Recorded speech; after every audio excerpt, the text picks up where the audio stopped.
Thank you very much. So thank you again for joining this prep session. The agenda today looks a little bit like a welcome back. I want to know what is top of mind for you. So we'll do a little exercise on that. We will go over the COVID protocols, which is what I imagine will be top of mind for most of you. We'll go through that syllabus checklist. That might be old hat for many of you at this point. Talk a little bit about Canvas. Somewhat new information would be going over how to leverage some of that asynchronous material you might have accumulated through 2020 and 2021. So we'll talk through some techniques there. A bit of a reminder on ADS accommodations, as that will be prevalent this semester, and a little bit of space for questions. So that is what is on the docket today. Let me pop in the chat for you a link. You should get a poll everywhere link in the chat, which will have us go over the question, which is what is top of mind for you this semester? So when you open that link, you should be prompted to reply to that question. I'll give you a couple moments to let me know. We'll see what everyone's here for today.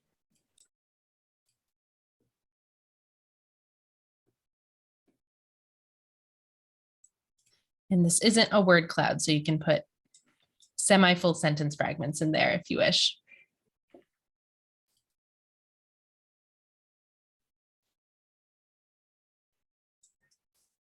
Let's see.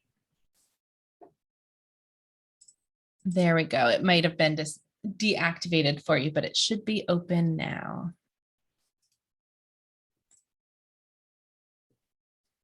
This will just help me tailor the content a bit today.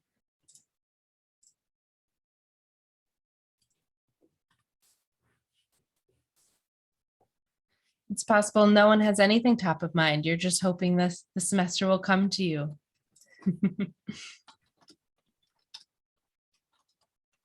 And you can also pop in the chat if you're having any issues with the link. Okay, I see that, Lauren. Yeah, it might have glitched out on us for a second there. Thank you.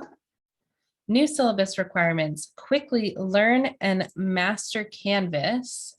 These two have come in. New syllabus requirements, quickly learn and master Canvas.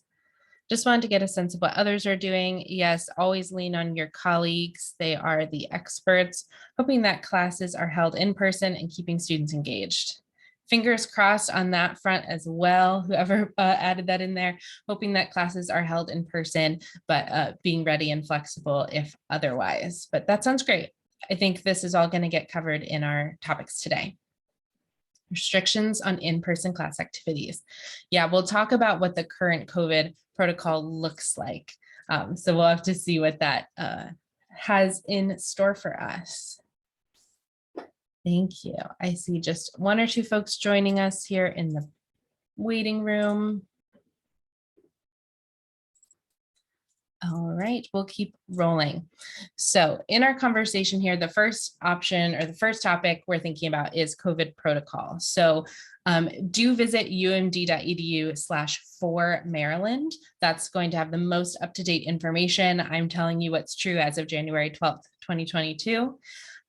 Very vital is to gain your vaccination booster before coming to campus, and you need to confirm that that booster has been received online with the UMD system. So if you visit umd.edu/4Maryland, there's a link right there for you to input that booster information. I did it just recently, and it was just taking a picture of my vaccination card and uploading that. So it wasn't too tough. Thank you, Suzanne, popping that link in there.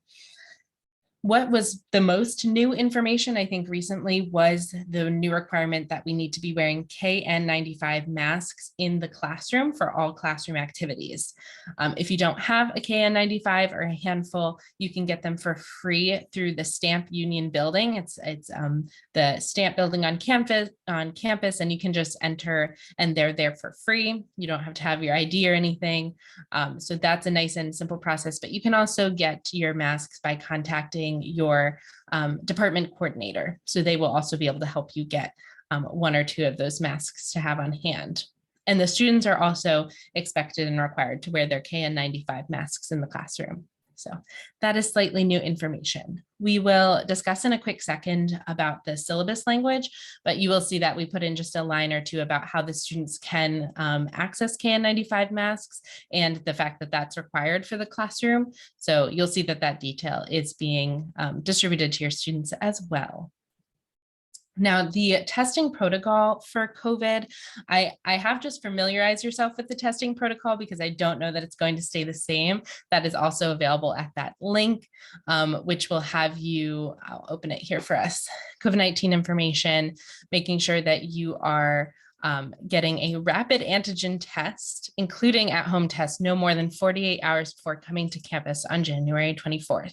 So that gives you just a little bit of time to coordinate either getting that test at home, if you have a testing center you frequented near where you live, and then there are testing options available on campus if that's what's most convenient for you. So you have a little bit of maybe rapid scheduling to do here in the next 12 days.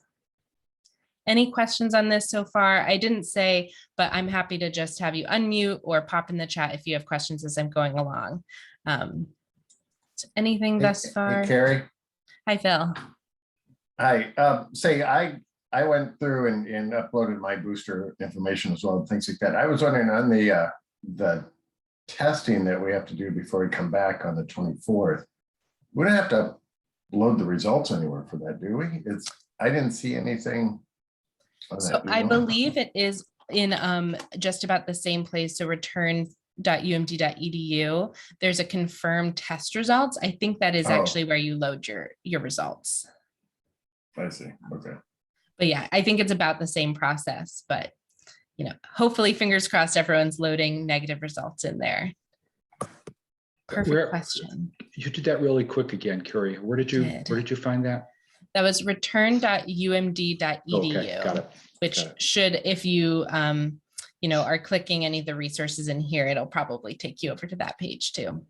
Okay. So this is where you would confirm your vaccination status and confirm your test results. So there's obviously other resources on here too. So yeah, it feels a little weird. It's a different sort of set of processes. What happens after January 24th in terms of how regularly we are testing, where we're loading those results, how often our students are testing, that information hasn't been put out yet. So this is what we've got so far. I appreciate you going over that with me. Sort of feeding into this, when we talk about the syllabus, I know we've shown you our beloved OTL resource website many times over these sessions that we've given in the past, but there has been a significant change to the design of our website. So I just wanted to start off by showing that. So if you go to it and you're confused about where to find anything, we can do a bit of a walkthrough with this together. We're looking at the OTL faculty resource site, and I do have this new semester prep page curated just for you all who are starting here for spring 2022. Has those details, confirming your vaccination status, getting ready with your syllabus, and the resources all sort of aggregated there. So if you're ever not sure where to point, this is sort of where you're going. New semester prep. But so I'm specifically interested in talking about the syllabus now. So I'm going to show you, you can go under teaching and click on syllabus language. And you'll see all of the resources that we've aggregated around the syllabus. We have an in-person syllabus template and an online syllabus template. And even though this is an in-person semester, there's some decent language in the online syllabus template that might be worth pulling over. So even though it's an in-person semester, might pull that accessible online syllabus template, just because there's language around recording and best practices in an online session, because there's a high chance that you'll give at least 1 or 2 online sessions throughout the semester. So might be worth visiting that resource as opposed to just the in-person one. If you have never used the template before, you can click on these 2 items on the right, which will make a copy of the template in Google Docs for you. And you can edit directly in there. I'll make one with you now. Make a copy. It'll save it in your Google Drive, and you can change, delete, and edit any of these details to fit your course. So it's really streamlined, and it helps you keep yourself organized. If there's course policies or things you might not remember to include, it's already in the template for you. If you have a syllabus that you've been very happy with for a long time and you're not too interested in starting completely over, but you see some language in the template that's interesting to you, we have just specific call out resources here under syllabus content. So let's say the blended learning language or the Netiquette language spoke to you, you can just copy and paste that piece directly. So dig around here on the syllabus page, see what's there for you as you get yourself set up for spring 2022. Specifically the COVID protocol language, I'll show you that. It's on the syllabus page under COVID-19 and syllabi, and there is the spring 2022 COVID syllabus language that you can just copy and paste right in there. That includes reminding them to check for Maryland for updates, because whatever you put in your syllabus when you upload it this week might be different by the time classes start, and this specific language around masking. So it says students must wear their KN95 mask in the classroom, and masks are available for free at STAMP. So you can paste that into your syllabus wherever you see fit, but it might be worth doing for this semester. When you are working on your syllabus is probably also when you're setting up your grading schema. This is one of the first places you can start to attack the beast that is academic integrity. And one of our best tips is to make sure that you have no graded assignment that's more than 35% of their grade. So no single final or single essay that's that big of the wedge of pie of their full grade. And the reason for that being that when you put too much pressure on a single assignment, it can lead to more academic integrity violations. So diversifying what leads to that final grade is a best practice. And that's one of those decisions that you make very early on in your course design, because you set up that schema in your syllabus. Along with that, clarifying what is participation is really vital. At the University of Maryland, we can't grade on attendance alone. I can't give Suzanne 100% at the end of the semester just because she came to class and was there and just happened to not get sick. Fingers crossed, right, Suzanne? But you actually want to specify what participation looks like, and that's usually going to come in the form of in-class activities. So maybe you have a follow-along worksheet, a quick end of the class reflection, 1 to 2 sentences. Maybe you have something that they work on in groups or in breakouts that they submit at the end of class. That's the easiest way to grade participation fairly and equitably. So, quick question I see. I have a question about participation grading. If we are not sure what is allowed/possible in class activities like breakouts, etc., how can we be clear about this to the student in advance? Definitely, if you have students who are going to be sick, or maybe you can't do an in-class breakout because they're supposed to be physically distancing, what you could lay out is that you could put in your syllabus, a deliverable will be given at the end of every other class, or maybe at the end of every class. And that gives you sort of the leeway to say something will be delivered. And then you can specify that when you have more information about what the semester looks like in terms of social distancing. And if you do create in-class assignments that are digital or submitted through Canvas, you could make them available to students who have an excused absence for a longer period of time. So they might be due at the end of class for most students. And then if one emails you, says, I have COVID, I couldn't come into class, you could extend that deadline for that student in Canvas. So students are allowed to form groups and walk around in the class. I was told this is not the case. That's why I'm asking. As of right now, there's no social distancing protocol that's been put out specifically for spring 2022. And groups and things have been put together as they were last semester, and no worries about not having your camera on, not a problem at all. So as far as right now, they could make groups within the classroom with the idea that that might change. There might be individual work in the classroom space, and then they can get together asynchronously or synchronously online outside of classroom time. There's a lot of options to sort of shuffle there. But yeah, as of right now, they should be able to work in groups in their class. Of course, thank you. Okay, any other questions on the syllabus? I'm about to move on, or syllabus or participation grading. It should be familiar stuff. Okay, then we'll move on to Canvas, which means I'm going to pull over my Canvas courses here. If you don't already use the Canvas template, never too late to adopt it. We're happy to have it. It's one of our favorite tools. If you're in your Canvas site for the first time this semester, it might look like this, completely empty, no landing pages, no content. Even if you have copied over your content from a previous semester, you can still import a new homepage. The method for doing that would be to import from Commons, that button there on the right. It's going to load up the Commons library, which is all sorts of Canvas resources from all over campus. And you can sort down what you're looking for based on searching for your department or your program. So if you're in the PTMBA, you can search for PTMBA and you'll see that template there. The FTMBA is here as well. Or you can go by your department. So I'll do LBPP. And you'll see the LBPP template 15 weeks Smith Teach uploaded by yours truly.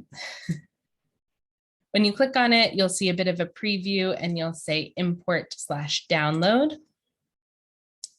Let me see. I am currently working in my demo course. So I will check the box for the course that you specifically want to load it into and press import into course. We'll get a bit of a message that we've been successful, and I will navigate back to that course. I might need to look at my dashboard. So let's see if that landing page landed. It certainly did. That makes it nice and easy for us to go in and edit some of the key content. So you obviously change the course code and the title of the course, any details around if you hold your office hours, if there is any Zoom sessions or blended sessions that need a specific landing link, how to contact you, whether it's Canvas message or your email. All of those details can be laid out, your course objectives, and then any of your weekly deliverables or weekly assignments.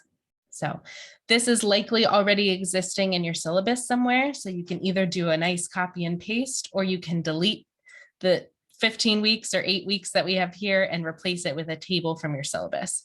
Either way really gets the job done when it comes to communicating that to your students. So this edits just like a Word document, and you can save it here at the bottom. Let me look back here. That's getting the template in. I also wanted to do just a quick reminder on Canvas assignments and SpeedGrader, since they are going to be your best friend in terms of making the semester efficient, making sure that you have your assignments in Canvas so that your grading load is as streamlined as possible. So I'm going to just make a pretend assignment with you here today. I clicked on the assignments option here on the left-hand menu. We do the big plus sign for a new assignment. I'll call it an essay assignment since that's the easiest to sort of demonstrate. You'd fill in all of your instructions, all of the basics that you are asking of your students, picking your point value, and picking your assignment group. This can sometimes trip us up since we have lots of different sort of categories existing in Canvas, but an assignment group is basically a bucket of like assignments that you want to weight at a certain value. So I might put all of my essays in one bucket because all of the semester essays should add up to 25% of their grade.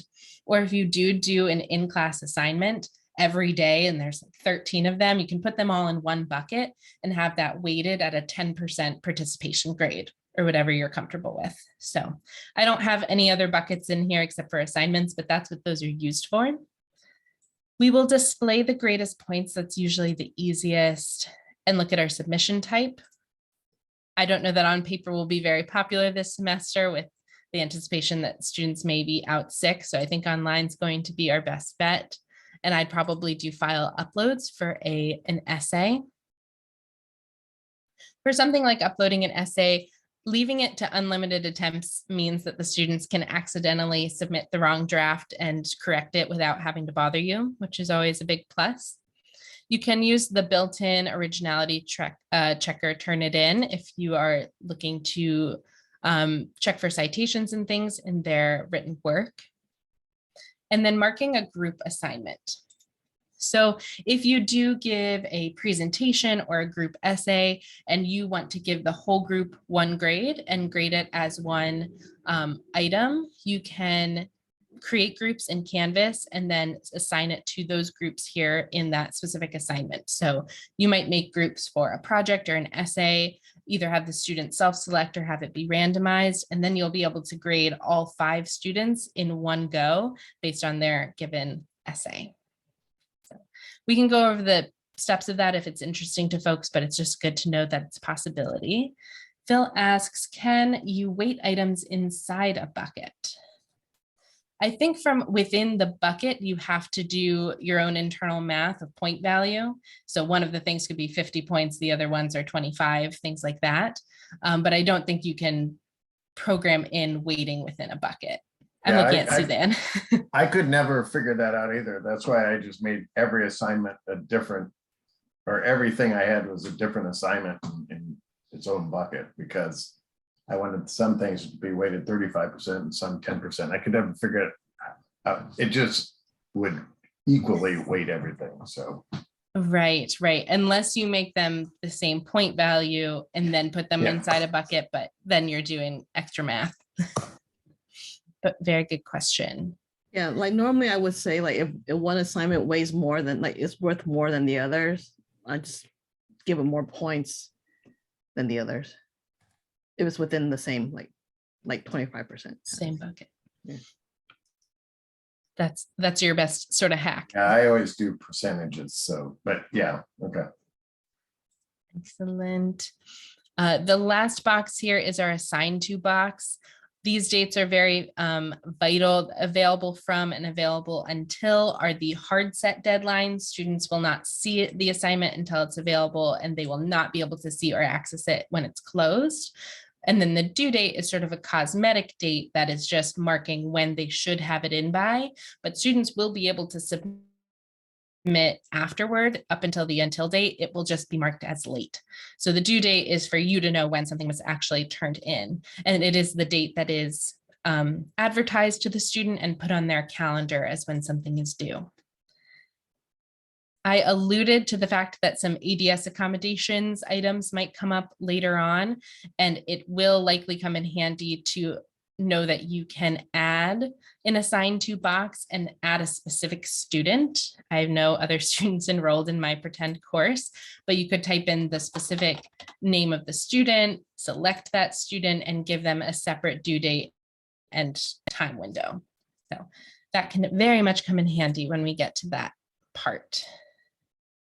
I'm going to save my test essay assignment and just remind folks that when you go to grades to grade this specific assignment, I need to publish it.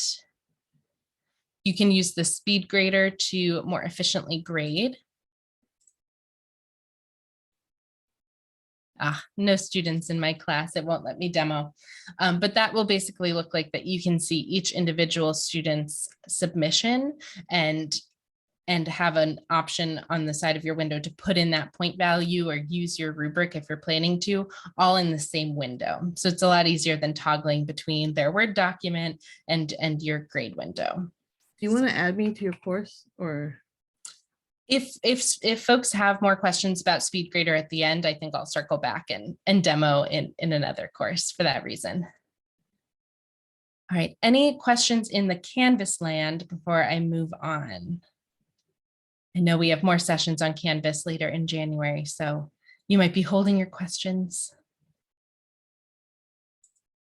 Excellent. Okay, our next piece is talking about leveraging your asynchronous content. So when we talk about recording, there are a few best practices to know. As of right now, there's no mandated request for you to record. I will suggest it at this time because of how likely it is that you will have students absent from your class because of how much illness is going around.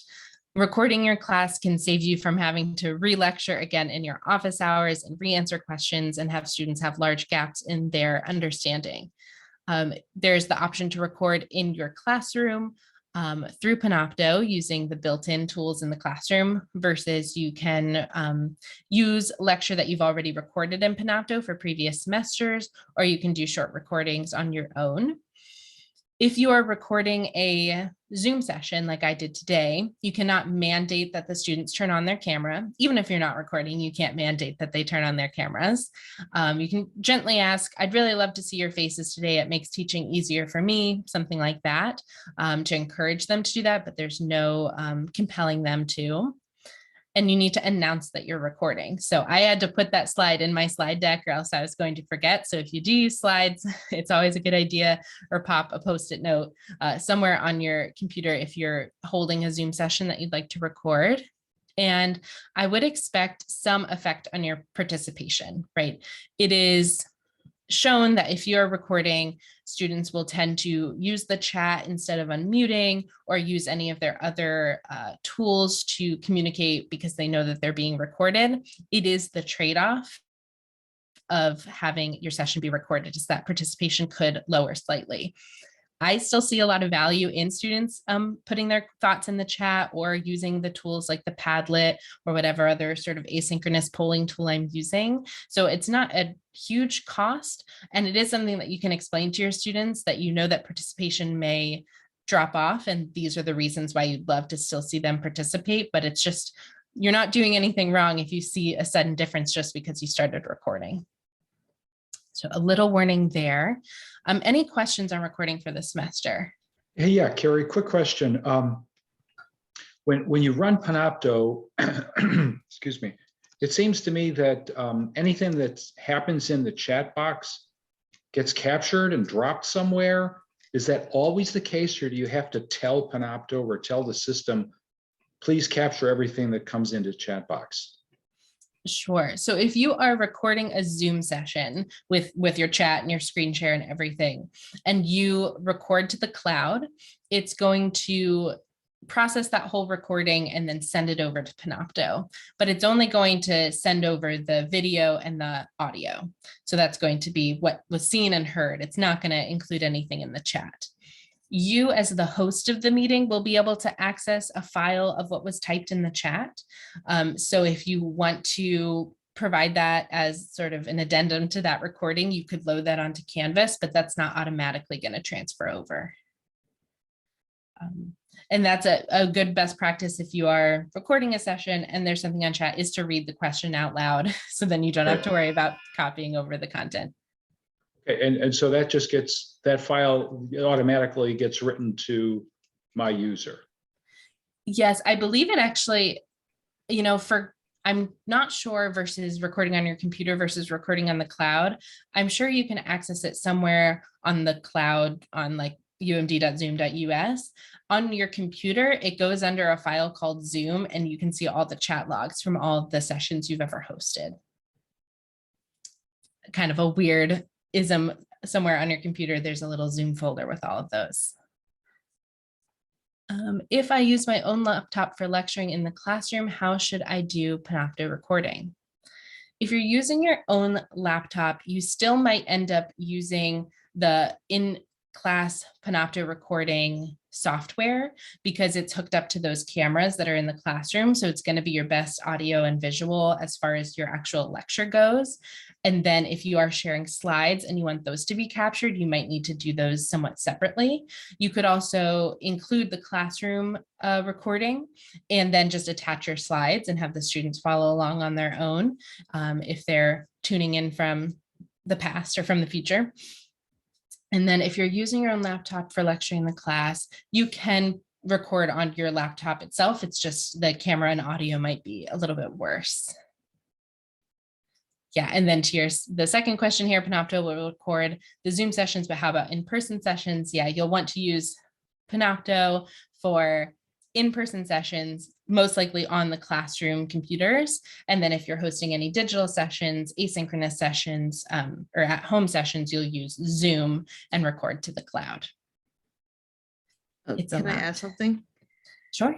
Yeah, so if you're planning to use your laptop in the classroom, and use the Panopto on your laptop, that Panopto will only use the cameras that's on your laptop. and the microphone. So that's the only difference. So if you're planning to do that, just make sure you have the camera sort of like facing you or of the board, what if you're planning to demo stuff on the board. So you won't be using the classroom rooms or the mics. So that's usually the big difference versus recording it on the classroom computers. Thank you, Suzanne. And what I sort of skipped over by jumping right to recording is that certainly at this time, and as was the expectation last term, even with short-term absences being common because of COVID, there has been no expectation at this time for you to simulcast, right? You're teaching students in person and you have students tuned in to Zoom at the same time. That is like the prime, most difficult, in my opinion, way to teach, is to have both of those happening at the same time. And that is not the expectation. The expectation being that you provide the experience to the students that are there in the classroom, record it, and then distribute that recording afterward. That is the most optimal way to deal with these short-term absences. And that's why recording is being emphasized right now. So hopefully that clarifies that.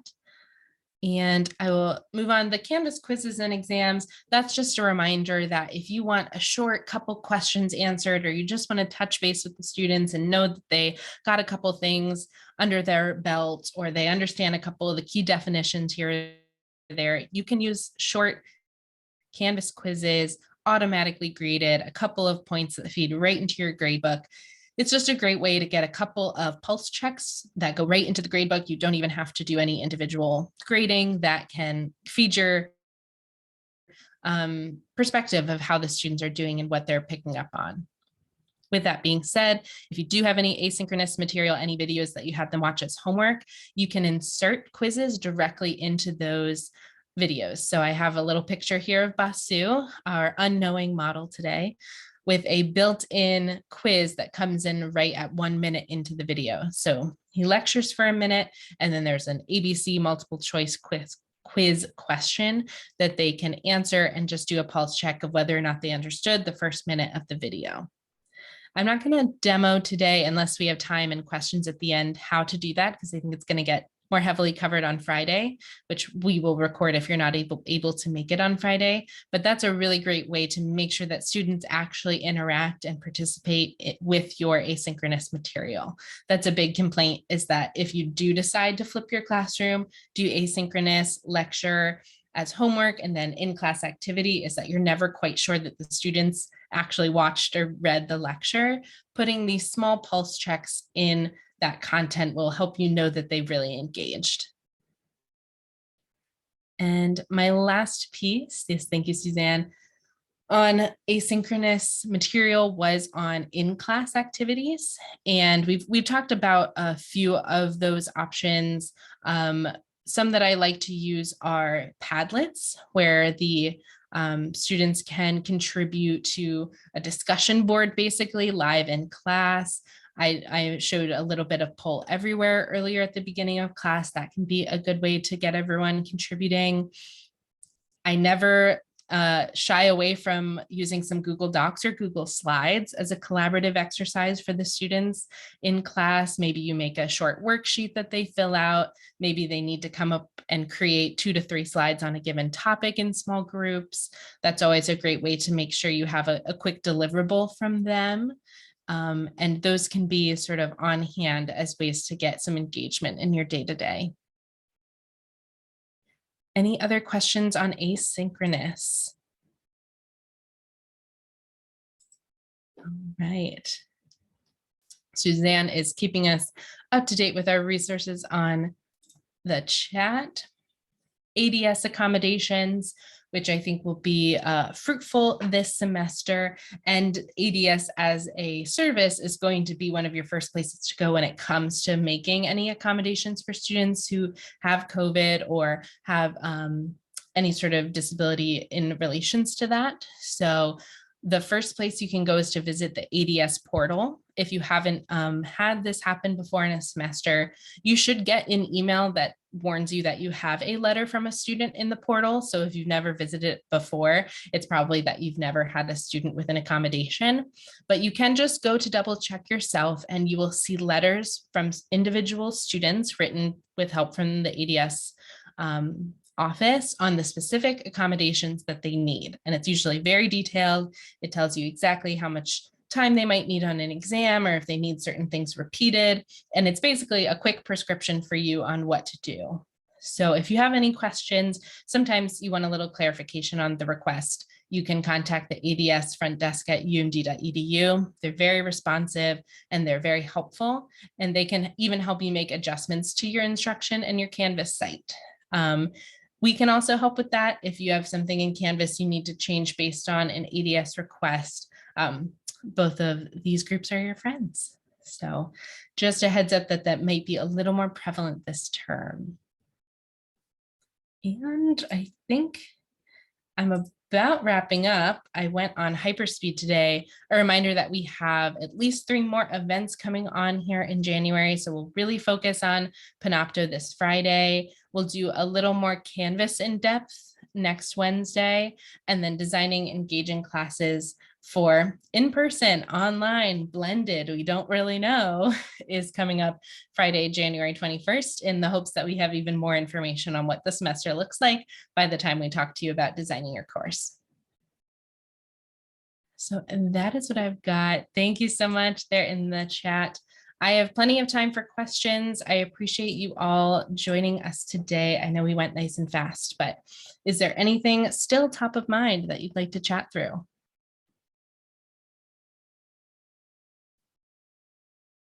Are we feeling pretty good? Everyone has their syllabus done, their Canvas sites published, their students, they've met all their students already. No, well, that sounds great. You're welcome to hop off. I'll stay on for anyone who has questions, but thank you all. Most of the way there. Thanks, Carrie. That was really, really good. I'm happy to hear it. Thanks, Ken. Maybe I'll see you at our other events too. I think I saw. Yep, at least 1, maybe 2. That sounds good. Thank you, Shaja. Thank you, Carrie. Thanks, Carrie. Thank you. Good to see you all. I'll stop our Thanks. recording. Thank you, Bruno.